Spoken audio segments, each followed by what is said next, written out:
In the bustling streets of Manila, where tradition meets modernity, the Philippines today grapples with a complex web of critical issues that have left the nation deeply divided.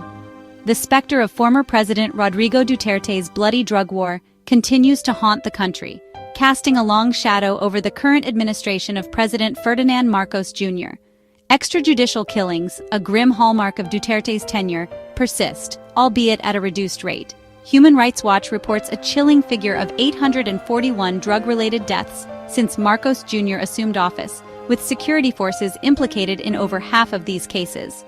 The arrest of Duterte on corruption and human rights abuse charges in March 2025 sent shockwaves through the nation. This landmark event brought to the forefront the deeply ingrained culture of impunity that has plagued the country for years. Duterte's arrest, however, is just the tip of the iceberg. The systemic corruption and abuse of power that fueled his drug war remain deeply entrenched, demanding a comprehensive overhaul of the country's law enforcement and justice systems.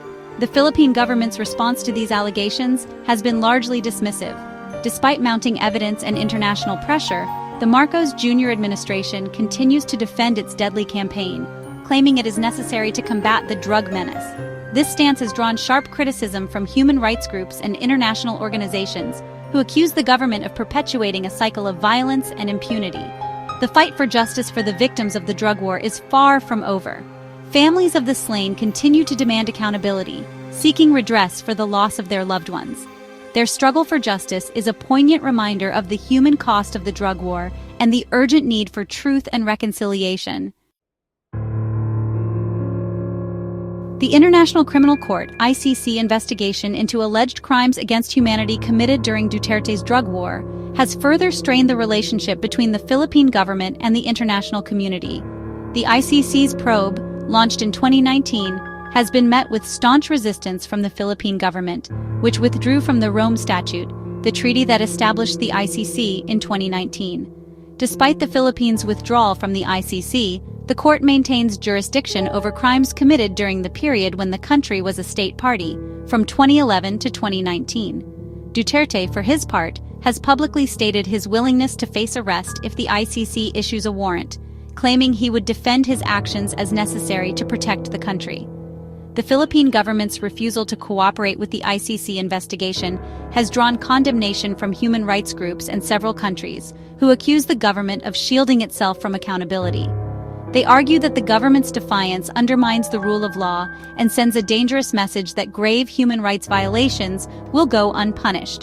The ICC investigation represents a crucial opportunity to hold perpetrators of atrocities accountable and deliver justice to the victims of the drug war. However, the Philippine government's continued defiance casts a shadow of uncertainty over the prospect of achieving justice through international mechanisms.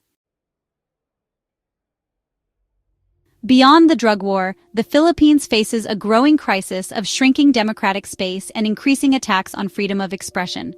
Red tagging, a practice where individuals or groups are labeled as communists or terrorists, has become a pervasive tool to silence dissent and target critics of the government.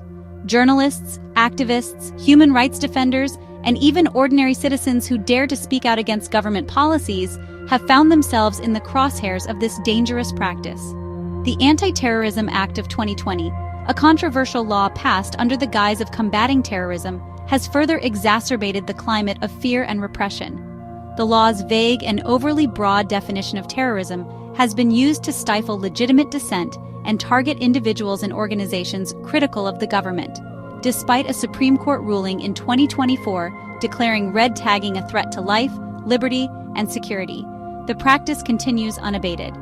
The government's failure to address this issue effectively has raised serious concerns about its commitment to upholding fundamental freedoms and protecting the rights of its citizens.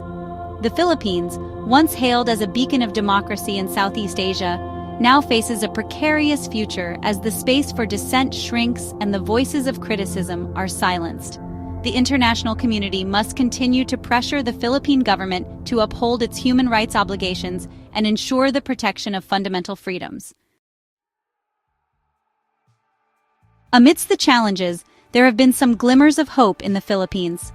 Policy reforms aimed at addressing the country's human rights situation have been initiated, although their impact remains to be seen.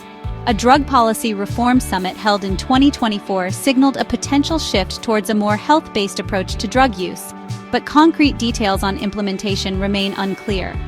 The passage of divorce legislation in 2024, after years of legislative deadlock, marked a significant victory for advocates of women's rights and family law reform. This landmark legislation is expected to provide much-needed relief to countless individuals trapped in unhappy and abusive marriages.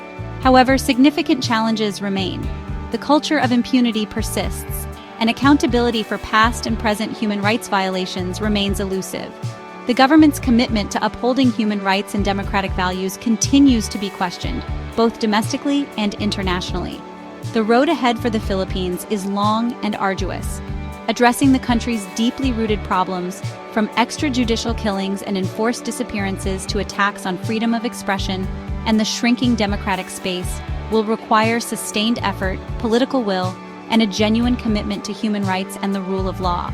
The international community must remain vigilant and continue to hold the Philippine government accountable for its actions, while also supporting civil society organizations and human rights defenders working tirelessly to bring about positive change.